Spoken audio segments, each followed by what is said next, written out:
Nani tena nisaidia, unisaidie kwa watoto kumasomo juu ya kulipa masomo ya watoto. Nasema vile wataikala mzee mozoko wapi senja baloko yako aba ni baloko yako aba ni baloko yako, mubasaidie juu ya kusoma juu ya masomo. Sina pesa tena, sina kitu hapa sahi. Kemu ya nyumbani ati ananifukuza, sijui kama mitapeleka watoto wapi. Mzee munisaidie, Papa Museveni nisaidie, saidia watoto yako, hii watoto yako.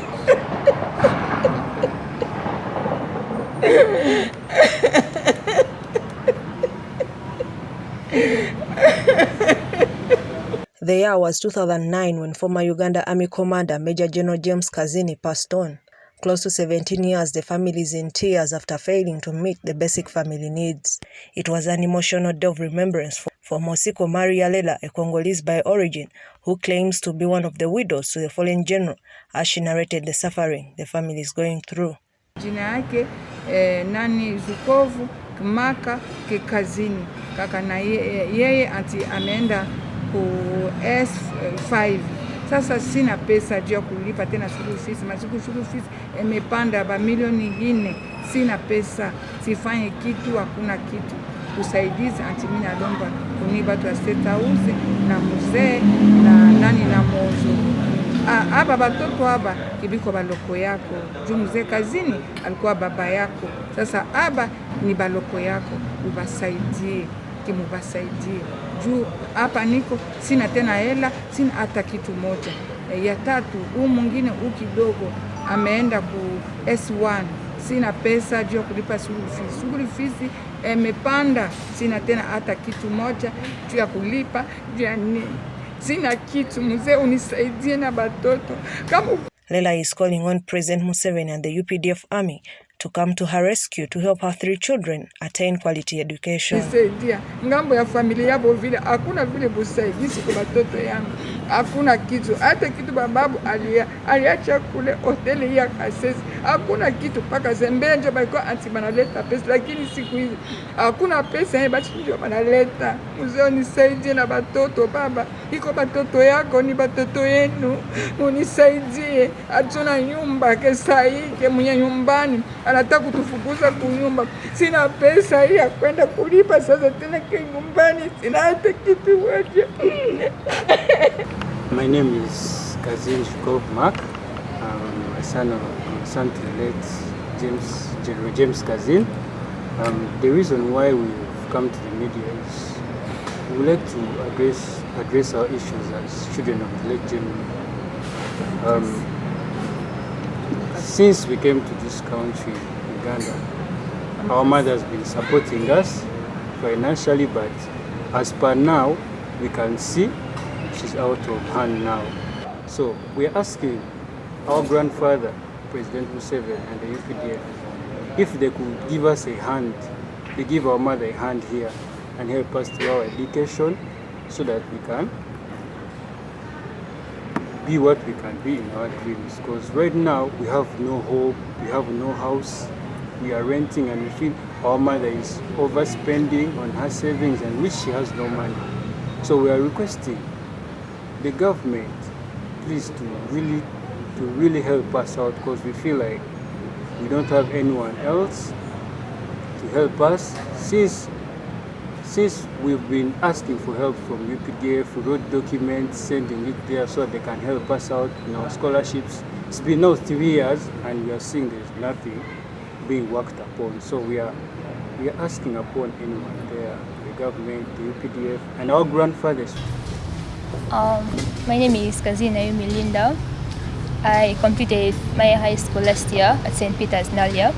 The reason for why we are here is to request for assistance from the government, because us being as Kazini's children, we have not received any kind of assistance. Like any other orphans, General Kazini's children have been victims of several abuses by relatives. Because I remember when we reached Uganda, we had to stay with our uncle in Barra, and things weren't so good. And because according to our family, we have been always regarded as outcasts because we are Congolese, and we have never been part of the Kazini family. We are always the outcast, and in everything that happens in the family, we have never been included because we are Congolese. We are seen as outcasts. We are outcasts of the family, and I do not think that's right because as part of the family, us as being Kazini's children, we also deserve to know. And the funny part is, me being Kazini's daughter, I've never been told about my dad. I knew about my dad's history from social media, internet, Google. That's why I had to find out everything about my dad that I could manage to know as a daughter. But not at any point has my dad's family come up to give us the care and attention we needed as a family. And like all you say, your cousin will be like, your dad did this and this and this, and you keep asking yourself, if my dad did this, so why are we living like this when our other siblings actually are well off than us, However, they have nice jobs and all that, and they have never given us that sibling love as our elders because we have always been on our own. And not thinking when after us going to our uncle's place in Barra, things were just worse because the abuses were so much. As a young child, I was a jolly girl, but I became so silent. I became more of an introvert because of the insults I used to receive every day. And my only safe place was at school, of which I had to be sent to Baranyanji, very, very far in Busheni, which was very hard for my mom to access to me.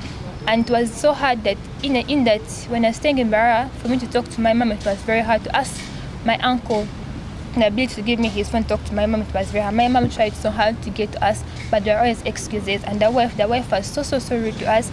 But what hurts me the most is that my dad has been there for them.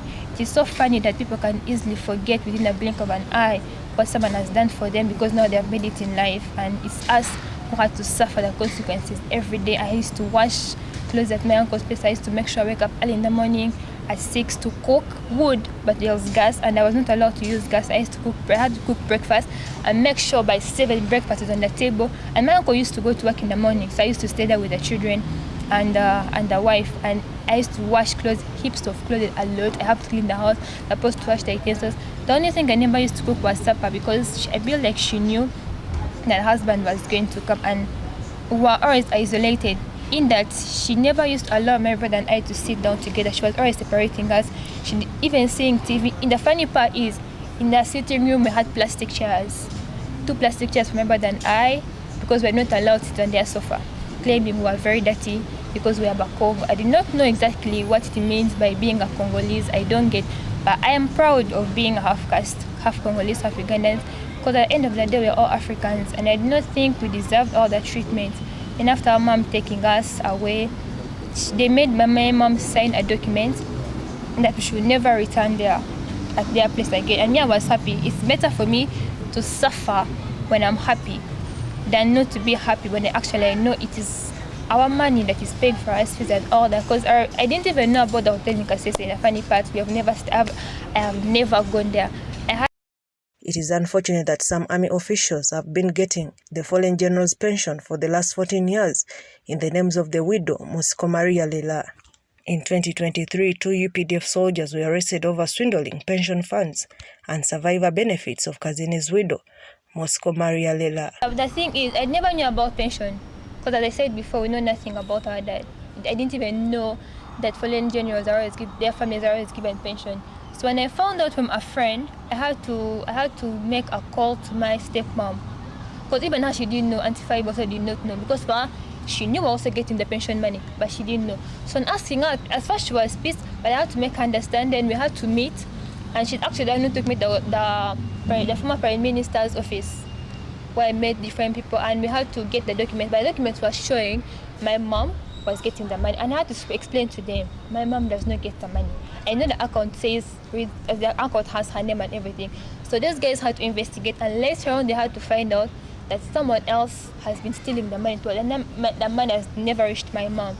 The children said government should appreciate the ultimate sacrifice and contribution the soldier made to the country. So requesting and appealing to the government, we just need assistance and education, because my brother is joining A-level and there's usually nothing at home. I do not even know if I even do my A-level. We have dreams that we want to pursue, but we do not know how to start, because I personally remember writing to the president himself and the first lady, and I only got a response from the first lady when she told me, someone, I think it was her secretary, who called me and said, and they could not help us because she is busy. And I never got a reply from the president, but I kept writing. 2 years, I wrote for 2 years. Every year I used to write to the president and the first lady, but nothing. So we kept asking ourselves, why us? And I remember before General James died, because the only person actually who reached to us, and he called us, he came home, and he was actually going to get a fire education, house and everything. But as soon as we were planning to do that, he passed away. So there was no way of us coming out. We are staying in a house whereby the landlady shouts every time, she wants to chase us.